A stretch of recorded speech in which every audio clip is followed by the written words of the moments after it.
Hello everyone, welcome to another video from Fantasy Football Scout. It is the team news, the most important stream of the week. I'm joined by Mr. Team News himself. It's Neale Rigg. You've been pretty busy, right? There's a lot of team news going on at the moment with these international breaks. There is, yeah, and some of it you don't know what to believe, some of it we don't know. We still don't know some players, whether they're going to be available or not. We have got a lot of flags cleared up this weekend, one way or the other. Some of them have turned red, some of them have come off. I'm about to tell you exactly which ones are which. Yeah, we're getting a nice mix of like really clear, concise information. This player's out, this player's back, blah, blah, blah. And then all the usual, oh, we've got a few knocks and niggles, but we don't really want to tell you who they are. So yeah, we're going to cover all of that. We're going to go through all the games and all the team news that we've got so far. So let's get straight into it. We're going to start, we're going to go through them fixture by fixture. So let's start with Liverpool v Watford. What's the news coming out of the Liverpool camp? The big one, the big sort of news is concerning Alexander-Arnold and Jota, both of whom are fit. We didn't think that was going to be the case, certainly for Jota. We knew Alexander-Arnold would be nearer there or thereabouts based on the previous prognosis. He's fine. Jota had pulled out of Portugal's squad on, I think it was Monday, with muscle tightness. He hadn't featured at all for his country. But he was swiftly back in training with Liverpool, and then Klopp said this morning that he's going to be fine. So provided there's no recurrence, of course. So those two are fit. There's less welcome news elsewhere. Curtis Jones is out. Thiago as well, it looks like. And of course, Harvey Elliott. So that's three men down in the centre of midfield. They're going to be without Alisson and Fabinho as well, two Brazilians. They're going to go straight to Madrid for the Champions League game, so they won't be playing. So, yeah, obviously, change between the sticks. Keller, we would assume, would come in. Down a lot in midfield. So 3 from 4 of Keita, Ox, Milner and Henderson, really. Yeah, it's proper bare bones, isn't it? With Jones out as well. It is. Yeah, exactly. Yeah, Jones has started the last few, actually, and played very well. And, of course, there is a possibility of Klopp playing all 4 of his front men to sort of circumvent that. But based on his previous comments about that system leaving them looking very exposed, and I think it's one he turns to when there's no other option, or if they're chasing games, or I think he's quite reluctant to use it. You never know, but I think it'll be permanent 3 from 4. It's not as clear cut as it has been. I think Firmino is obviously rested over the international break. You think he'd be angling for a start. Jota, of course, hasn't had any minutes with Portugal and is now fit, whereas Salah and Mane have played 180 minutes for Egypt and Senegal respectively. So if I was having an outside bet, I wonder if Mane would miss out. At the moment in my team news, I've got Salah, Mane and Firmino as the 3. And Jota benched. But Jota benched, yeah. But I'll obviously monitor. We'll be in the early kickoff tomorrow lunchtime. I suspect we'll get some news one way or the other to confirm that, and I'll be online right up until 11 o'clock. See if I can get any leaks, or because there usually is from Liverpool from a couple of reliable sources. So we hopefully should find out before 11 o'clock. Fingers crossed. I mean, they're going to have to like push the deadline back another 12 hours, aren't they? Like if they keep getting news like this, it is Liverpool, isn't it? Liverpool tends to be the one when it's the early kickoff. We still, even though they've pushed the deadline back, we still sometimes get early news. So look out for that if you're wondering, and you're on a wild card, and Jota's 50-50 if he's going to play this. It might just give you that little bit of inside information. How about Watford then? I mean, I've got here Josh King has returned to training today and will be assessed, but it's Ranieri's first game, isn't it? So how's this squad looking? Yeah, Josh King's the main one. He's back in training. They're going to assess him. 3 absentees: Atebo, Sierralta, and Cabaselli as well. All muscle problems, all out. The guesswork is who Ranieri picks, because obviously when a new manager comes in, he's got his own ideas, not just with system but personnel as well. Traditionally a 4-4-2 enthusiast, Ranieri played that at Leicester, played it mostly at Sampdoria. Has mixed things up with the wing-back system in the past. I think he did that at Fulham a little bit, but we would think as a best guess 4-4-2. Whether that's Sarr on the right or whether that's Sarr up top, because Sarr has played up front before in it too, just last season actually under Cisco. So there's possibility that he could be out of position up top, or of course on his usual right hand side. Yep, very good. Okay, moving over to Wolves then, the Midlands derby, Wolves v Aston Villa. We've got Bruno Lage confirming that Trincao is only training at home after testing positive for COVID-19. Interesting. I didn't. When did that news break? 'Cause I missed that completely until today. Yeah, it was early on in the international break, so I think it was when he landed in Portugal. He tested positive, so he'll be coming up as 10 days, I think. But the fact that he's still training at home as of today suggests he's not going to feature. I think he's 25% or will be on FPL. So a change on the right. You would Traore coming back in. Yeah, it's hard to tell because he was used on the left by Large originally, and of course Hwang's got a spot now. You'd think with Jimenez through the middle, and then it's one of Podence or Traore on the right. So it's Podence has sort of flattered the deceiver a bit since he's come back, and of course Traore he's wasteful, but he's still effective in creating space and creating chances on his day. So my guess is that he would come back in, but it's not a position he has been playing under Large at the start of the season. I think he has come on that flank a couple of times as a sub, so maybe it's his role again. But that's the only bit of team news I've seen actually from Wolves. If I get any more, I'll bring you with speed on Scout later on. And how about with Aston Villa? Because they had a couple of players off with Argentina and Brazil. Yeah, they have Bailey's definitely out, Leon Bailey, and Bertrand Traore is going to be. I think he's out fit as well. Yeah, he promised much in that 20 minutes he was on the pitch against Everton, but he's nearing a return. Just this has come too soon. He hasn't quite satisfied the needs of the medical department, according to Smith, and they're aiming for Gameweek 9 as a comeback. So fingers crossed for that. Traore, as I said as well, he's Bertrand Traore. He's a doubt as well. I think I've seen some. I think the Athletic said he was ruled out. So that's another winger down. Luiz and Martinez. Now, elsewhere, as we'll come on to, a lot of the internationals have been ruled out from South America. Not going to play this weekend. We've already mentioned Alisson and Fabinho. Smith's not ruling Martinez or Luiz out. In fact, he said they're both going to be in the squad. Whether or not they feature from the start is the next assessment. Martinez, I suspect, will, because he's done this before. He came back, I think, on the morning of game week 5, was it, when he was previously quarantining in Croatia, and he played. Yeah. Whereas we saw Buendia on the bench for that game. So I suspect Martinez starts. Luiz, less certain of that. But Smith did say he was a big player for us, and then he wants him available. So if he doesn't play, then they've got Nakamba to come in. They could play Buendia as a more advanced midfielder. Central midfielder. Did Buendia go? Did Buendia go to with Argentina then? No, he didn't. It was just Martinez and Luiz for Brazil. So, but yeah, by the sounds of it, Martinez is one of the few South Americans who's going to feature this weekend. Yep. Just before we move on, I just want to congratulate you, Neale, on the FCA, the Football Content Awards. Yesterday, we're getting loads of comments in the chat of people saying well done to Scout. Obviously, editorial won first prize, and that's largely down to you. So well done. Thank you. Top-notch articles as always. You and Tom. Scout's the best. Come on, we know it. That's very kind. Thank you very much. But yeah, thank you everyone in the chat for putting that out. I need to start doing my Pro Pundit articles again because I can't even claim that I was a part of it. I've stopped doing them for the last month or so, and then we win. So that says a lot, doesn't it? About right, let's move on to Manchester United. Then again, we've got some more internationals, South American players, and some injuries to centre-backs. Yeah, Varane's definitely out. He's going to be out for a few weeks. Back to the South Americans again. It's Cavani and Fred this time for United. They're both not going to feature. Solskjaer sort of echoing what Klopp said. They're going to target, I think, a return in the Champions League on Wednesday, I believe it is, for United. Rashford's fit. He's available for selection. Solskjaer confirmed that. He's played during the international break in a behind closed doors game. Maguire's the other one, yeah. So we know Varane's definitely out, and we were confident Maguire is too, but there was just a little chink of hope offered by Solskjaer right at the end of his press conference when he said that Maguire's trained on the grass today for the first time.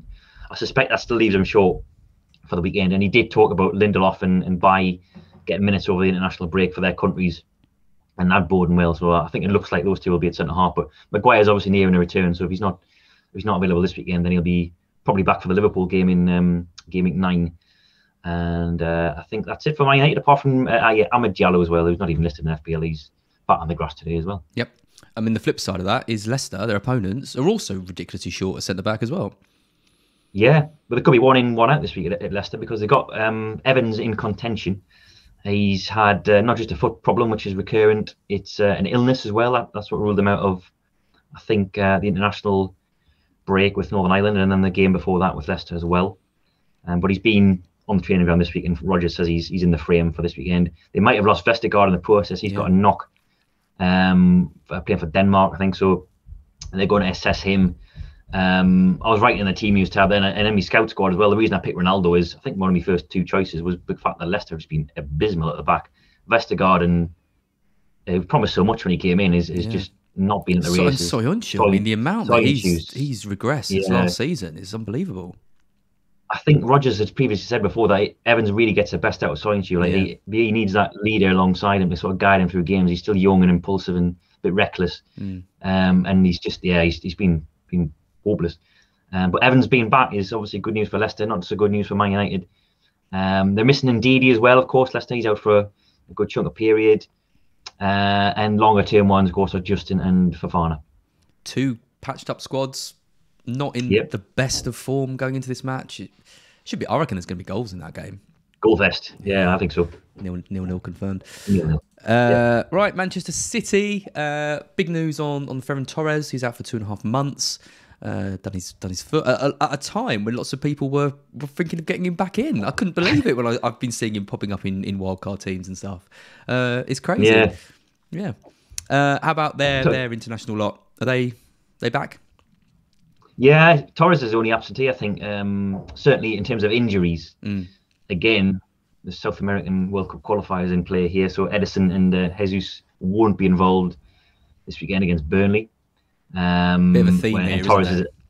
Yeah, exactly. So I think the bigger teams with deeper squads are not risking the players who've just come back. Whereas like Villa, who really rely on Martinez, I think they're willing to throw him straight in. So yeah, Edison and Jesus will be out. They'll be again coming back in maybe Pep thinks. And Torres, 2.5 months to 3 months was the prognosis. So that'll definitely see him to the end of this calendar year. We'll not see him again until 2022. So that's one false 9 down, I guess. Good news for Sterling. Good news for obviously Foden's played there. Any number of players could play there. De Bruyne has played there before. I think Grealish was playing there, wasn't he?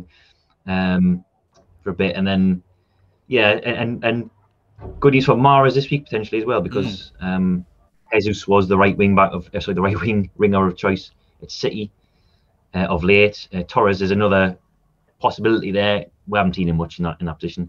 We haven't seen Bernardo or Sterling much in that position either. So Mahrez, you would think, gets to start this weekend, but you never know with Pep. Oh, you never know with Mahrez either. He's the worst one. I think if I was taking a 1 week punt on a City player this week, that would be Mahrez. Yeah. He's probably going to be in the scout squad. I'll just tell scout picks this week. Yeah, I think he's a good shout. How about Burnley then? Are they ready? Are they ready to avenge their last 2 5-0 drubbings? I think they would take a 4-0 at this point just for some sort of improvement from the last 4 matches. They're down centre half. Ben Mee, he's out with COVID. Oh God, that's a big loss. He was out before the international break as well, but this is a different prospect altogether. Playing Norwich and then playing Man City are 2 very different opponents. So Nathan Collins, who will be deputising, it's a real test of his skill. At the back, he'll be alongside Tarkowski. Maxwell Cornelius fit. He went away with Ivory Coast, didn't play, but he's back. Goodmanson, I think Dyson was settling down. He took a knock with Iceland, came back. They've got doubts over Vidra and Charlie Taylor as well. Both of those picked up knocks over the international break. Touch and go for both of those. And Dyche speak, generally that means he doesn't want to risk them. And he even said that we won't chance any kind of re-injury. And they're going to get beaten in this game. So why... They are going to get a beating, aren't they? I just can't see any way in which they don't. No. So they're going to get beat. So why risk your first choice left back and then one of your first choice front two, which Vidra probably is now, alongside Wood. So I think it'll be Dyche hoisting the white flag early and just setting for a 2-3-0 and risking any of his walking wounded. Oh God. Yeah, poor I Burnley. wouldn't say that to his face. No, definitely not. No, just whisper it quietly behind his back. Yeah. Norwich Brighton then. A few knocks for Norwich, but nothing too much. Rashik is still out with his knee injury, but Fark says he thinks everyone else will be okay. If I understand. How about Brighton then? I mean, Brighton, there's some players coming back. We've got Lamptey back. What's the story with them? Yeah, a lot of players back, including defence as well, which is, I would guess, a little bit of a concern for Duffy owners. Not just yet, you think in the short term, because he's earned his place, I think, for now. It's obviously longer term, you'd be a bit more, you might concerned. Out definitely are Welbeck and Alzate. They've had surgery over the international break on hamstring and ankle issues respectively, but everyone I think else is back in training. Webster's back in training. Basuma's back in training. And there was one other whose name, Mwepu as well. Yeah. Who's been peripheral, who you wouldn't expect to start. But Webster, of course, is a threat to Duffy, as is Lamptey, not directly, but indirectly, with Veltman being able to play at centre-half. So the options are stacking up for Potter. Duffy's probably fine for now because he's been part of a defence that's played very well this season, and they were absolutely excellent against Arsenal. I mean, absolutely battered them, and should have won. So I don't see him changing much in this game. But going forward, you do worry a little bit about Duffy. A couple of bad games, and Webster was first choice. I mean, for all of last season, wasn't he? And then beginning of this, so he'll eventually get back on that side. You assume. I think can Webster play on both sides? I think he can. I think he's played on the left, has he? Yeah. I'm sure I've seen that in his player profile and Scout. So he could take Burns' place, for example, and Duffy can still play on that right. But yeah, obviously competition in the long term. But enjoy your points for now, Duffy owners, because you played Norwich this weekend, and I'm sure you're going to be absolutely fine. He's going to get something from that. Yeah, I think the first choice front three at the moment is Duffy, Webster, and Dunk, even when all fit, and then it's basically Veltman and Lamptey fighting out for the right wing back spot. But like you say, I think a couple of bad performances, a heavy defeat, something like that can cause a bit of a shake up, and we could see Duffy dropping out. But I think he's all right for now. Potter on Lamptey, it was quite interesting to read his comments. He said he's been training well, he's chomping to get back on the pitch. We've got to find the right moment for him. The team's been doing well. We need to be careful with him, but at the same time, he's been training and is ready to help us. So it does sound like he is nearing some first team action, right, in the league. Just I don't know how long it's going to be. I imagine it's still going to be a couple of weeks, but it's definitely approaching. Yeah, I think he was basically pointing to another benching this weekend in saying that he's not going to throw him in just now. But yeah, I mean, are they still in the League Cup? I can imagine he would be playing in a competition like that if when that restarts. So I think it'll probably be a couple of game weeks before he's seriously threatening a start in the league. Yep. Oh, we had a question about Jimenez. By the way, we did mention him in Wolves. Is he? Do you reckon he's going to start? Well, I'll bring it up to speed. Wolves. Actually, I did retrospectively find out that Trincão's only sort of freshed out. They've got already Mosquera, Johnny, and Neto out long term. Jimenez is a main one. Now he played a day earlier than the South American lot, so he was in action. I think early hours of Thursday morning. Previously, Wolves had said this was in game week 7. That they're very confident. In fact, they will get Jimenez back for selection this weekend. Now, he's done this before. He's done this plenty of times before. He's had that Wednesday night, Thursday morning, Saturday turnaround with Wolves, and then he started pretty much almost every game in the past under Nuno. So I think, unless I hear otherwise from the Wolves grapevine, he'll be in my predicted 11. And the fact that they did actually go out the way to put out a tweet a fortnight ago saying they were expecting him back for selection. I'm just taking a word for it. That there's no lingering doubts about his fitness. I think so hopefully better news on him than obviously the South American. So you're expecting him to play then? That's good news for his owners. Right, big one then. One of the two big ones I think is obviously Leeds. Rafinha. So many people have got him. So many people wondering who's going to play. There's people tracking his flight. There's people staying up to the early hours of the morning to watch him. He got 2 goals, didn't he, for Brazil? Subbed off at 70 minutes. What's Bielsa said about him? Yeah, well, he said a lot. He said he went on one of he's prone to do this. Bielsa, he can either be taciturn and not give you anything, a couple of lines, or he'll go on an absolutely huge rant. And he sort of set us up for without he said loads of stuff without giving us a clear-cut answer. Basically, to summarise, did he mention evolution? That's what he normally does. He did mention it elsewhere. I think this was in possibly Bamford, but not with Rafinha. There is no evolution there. He's reached the end of his evolutionary cycle. But Bielsa gave his presser on Thursday, obviously before Brazil played their final World Cup qualifier, and he said that Rafinha's involvement would be based on a number of factors. How many minutes he plays, how he finishes the game with Brazil, his rest in the coming 24, 36 hours, and any risk of that fatigue could cause injuries. That would be a factor to consider. So I think I'm going with the benching. I think he may be in the squad, but I think he may be reduced to sort of a second half substitute. Their squad is so thin, isn't it, that they need Yeah. I mean, they've got James and Harrison who can play. James can play on either flank, and James did all right against Watford. He's no Rafinha. Rafinha's increasingly looking talismanic for Leeds. He was influential last season, but he's so much goes through him. My best guess would be second half cameo against Southampton. And if he hadn't, the thing is, 71 minutes is a funny number really for Brazil. He's obviously started and played 3/4 of the game, but then there's that 20 minutes rest at the end, and it's more the timing of the game. If it had been like Jimenez's time Wednesday night, Thursday morning, then I'd be more confident. But the fact it was just this morning, finished at sort of 3 o'clock in the morning, I would be amazed if he does play from the start. If he did, it'd be I think it'd be minute management either way. But my money would be on, if I had to pin my colours to the mast, which is obviously what I do in the teams tab, then I'd say a substitute cameo rule. So he won't be in your predicted lineup for Leeds? He isn't. I've done it already. Yeah, he's not in there. Nice. Other team news, by the way, for Leeds. Bamford's still out.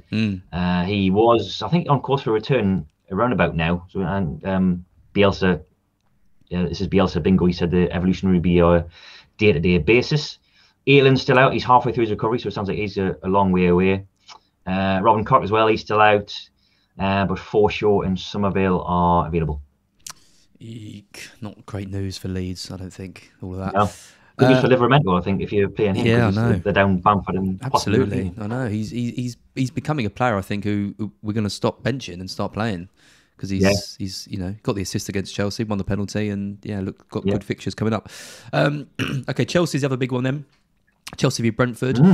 We had some quite big news from Tuchel. Now this is your dream, right? When Tuchel actually gives us proper team news. Yeah, I love this guy. He's so straightforward with the news. I'm not sure if he's ever mentioned someone as a doubt. He just tells you if they're in or out. Lukaku's in. He's fit. He's recovered from that muscle fatigue, which we all suspected might have been a ruse, because it was a third, fourth place playoff for the Nations League, and no one really cares about that sort of game. So I think he was just given a rest. But Rudiger's out. He's got a back problem. That's a big blow for me and millions of others. Owen Rudiger. He won't feature. Didn't get a time frame on that. The German coach didn't think it was serious. I think he was speaking on Monday, and he was still sort of in the reckoning for a start against North Macedonia at that point, but didn't feature. And he's out tomorrow, so I don't think it's serious unless there's been some sort of scan and that's picked something up. Pulisic is still out, and Thiago isn't going to play either. He was again one of the Brazilians in action this morning. I think he played 90 minutes, and Tuchel just basically said he's not going to feature. We already had our Brentford meeting, he said, and he hasn't been part of that. We didn't hear anything this morning from on regards to Rhys James, who we have seen back in training. He's been on the grass this week with Kante as well. Kante had COVID, but he's been training. So we assume that James and Kante are fine. Dangerous to assume, of course, in this game, but we think they're all right. And I think that's it. I think that's it from Chelsea. Yeah. So Ziyech as well. I knew there was one more. Probably wouldn't be the threat to start anyway, but he had a headache. According to a headache. And, wow. Yeah, and he hasn't trained the last few days. Obviously, people get migraines and stuff like that, but he sounds like he's not going to play either. That's an unusual one, isn't it? I've not heard that. Yeah, I don't know what it listed as. Like I don't know what FPL have done, but we've got our own injuries and bans database. I don't know what head injury or illness. I don't know. I guess illness. I don't really know. It's tricky one. Oh, yeah, your job loves to throw up, new things to, to confuse you, doesn't it?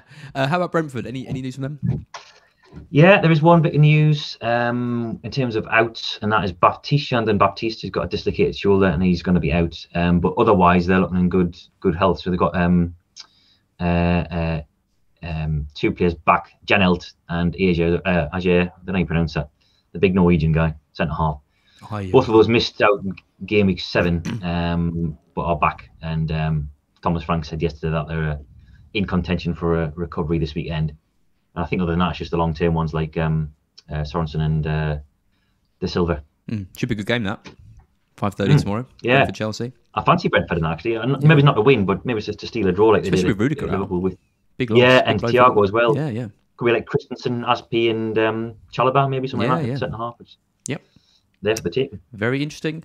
Everton are next. Everton West Ham. Benitez giving us a fairly good update for Benitez, right? For a change? Yeah, we had a bit of an ambiguous one in midweek from when he was speaking to Everton TV, but he's cleared a few things up this afternoon. Calvert-Lewin and Richarlison definitely out, along with Gomez and Delph. Calvert-Lewin and Richarlison progressing and closer, according to Benitez, but still not ready to play this weekend. Dini's fine, Coleman's fine. Iwobi's been back in training as well. And Yerry Mina was over with Colombia.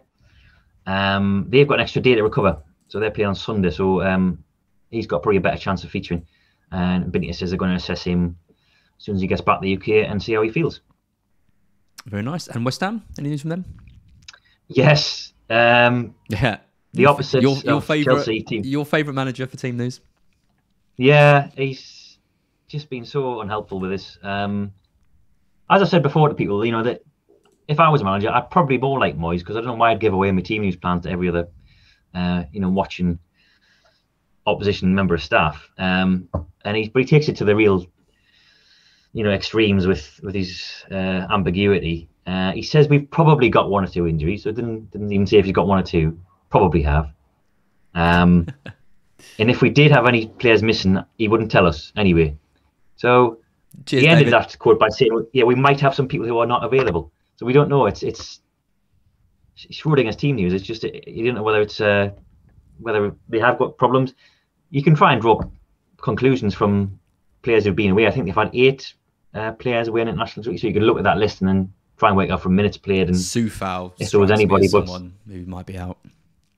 Sorry. Soufal strikes me as one of them. Well, yeah, he withdrew from the Czech Republic squad. He's the only, in terms of names, him and Fredericks were the only ones we knew about.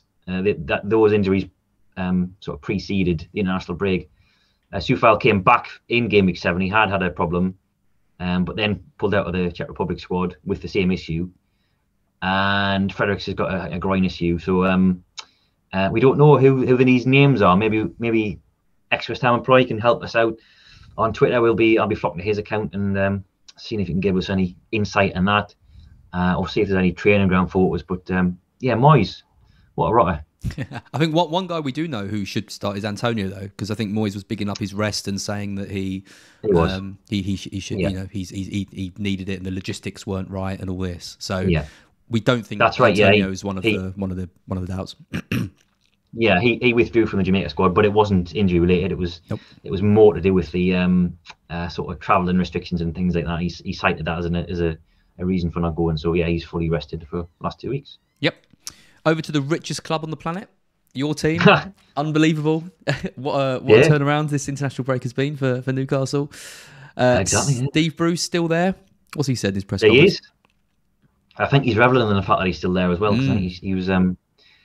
He's quite a bitter man. I can understand why, because he's got criticism come from every quarters, fans and media, and I think he was enjoying the fact that many of the journalists present had written him off as sacked, and there he is taking charge of his 1,000th game in club football tomorrow. Big win against Spurs. He might keep his job. Yeah, don't know what to wish for now. So yeah, you'll have it'll be interesting actually for Spurs, because this looked like a really good fixture for Tottenham, and I still think it is. But Newcastle not only buoyed by the takeover, buoyed by a lot of returning players as well. So the only absentees are Dummett and Dubravka. who are sort of they haven't been featuring for a while anyway. But many of the first teamers are back. So Callum Wilson's back, and Jamal Lascelles is back. Jojo Shelby's back as well. Freddie Woodman, who's obviously backup goalkeeper now, and Joe Willock is shrugged off a hip problem. So we've got a lot of the big guns back. I'm not sure it'll make much of a difference to our defence because Lascelles isn't particularly a massive improvement on what we've had. They're all much of a muchness, our centre half, so they're not great. But going forward, I mean, that's having Wilson back and having Willock fit as not well as he's done so far this season. Willock, he's not been at his usual levels, but Shelby's a big sort of influence on how we play. He dictates play from deep as well. So I think it'll be a good game. I can see goals in this. I can see this being a heartening 2-2 or something like that. Yeah, I can see that's wishful thinking. The fans are going to be going absolutely crazy, aren't they, with all the news and all the money that's coming in. Yeah, should be. There's some really, really good games this week. I know we've had a painful international break, but there's a lot of games I'm looking forward to. Any news from Spurs?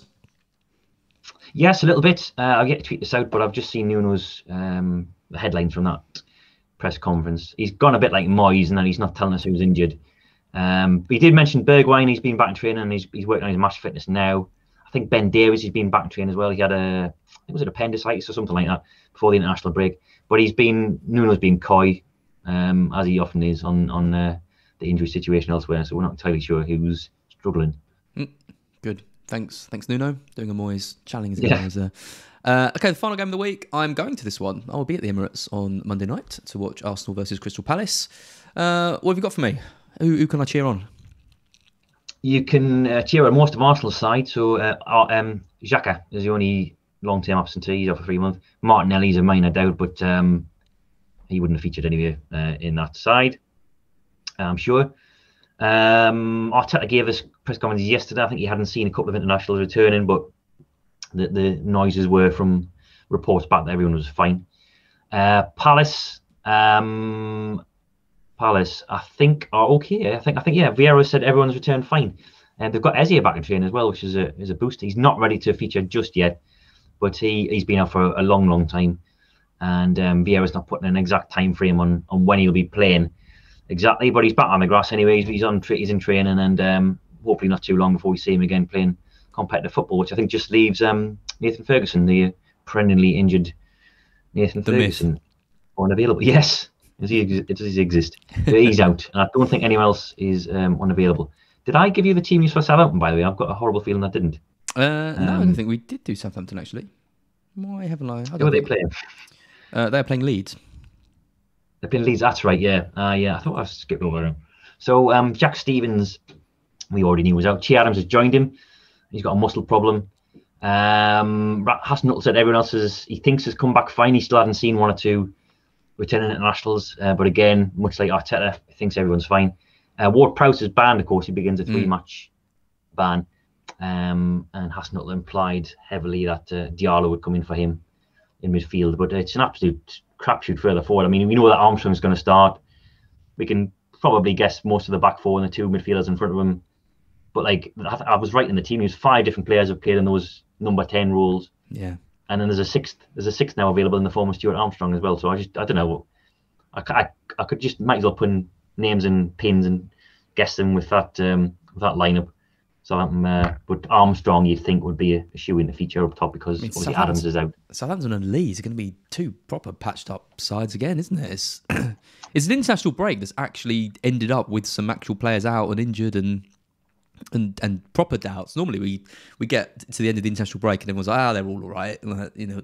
All the flags were just a lie. It doesn't matter. But yeah, it'd be really interesting to see a lot of the lineups. I think we will see some quite big omissions from lots of sides.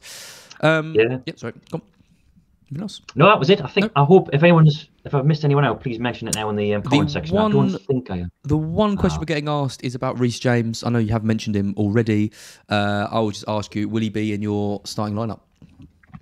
I suspect he will be, yeah, because as much as anything else is the injuries to centre half, which will probably necessitate Azpilicueta playing as the right side of centre half. Yeah. Because obviously Thiago and Rudiger out. You'd think it'll be Christensen maybe on the left, Chalobah in the middle, maybe Aspie on the right. Christensen's not really a left-sided centre half, but Tuchel had previously said that he could play on either side. I think Chilwell's played at centre half under Tuchel once, but it was like a League Cup game or something like that. Don't think that's going to happen. Which would, of course, leave the right flank free. And yes, Hudson-Odoi can play there. But I suspect with James having a good old breather of 3 weeks and being back in training, I'll be putting him in the predicted lineup, unless I hear otherwise from Chelsea camp. Excellent. Well, if you've enjoyed this video, if you enjoyed listening to Neale and his team news expertise, make sure you like this video. Make sure you subscribe to the channel. We'll be doing these every week on Friday at 3 o'clock, live on YouTube if you're listening to this on the podcast version. But Neale, thank you so much for joining me, as always, and I will see you again next week. Yep, thank you very much, Az, and thanks to everyone who was well-wishing there in the comment section about our award, and thank you to everyone who voted as well, because and without those votes, and readers, we would be nowhere. I wouldn't be in a job. So thank you very much. So again, if you like listening to Neale, you can enjoy reading from Neale as well. If you head on to Fantasy Scout, read all his articles, sign up as a member, get some premium articles as well, and all that good stuff too. Award-winning editor, Neale Rigg. Cheers, Neale. See you soon. Thanks, Az.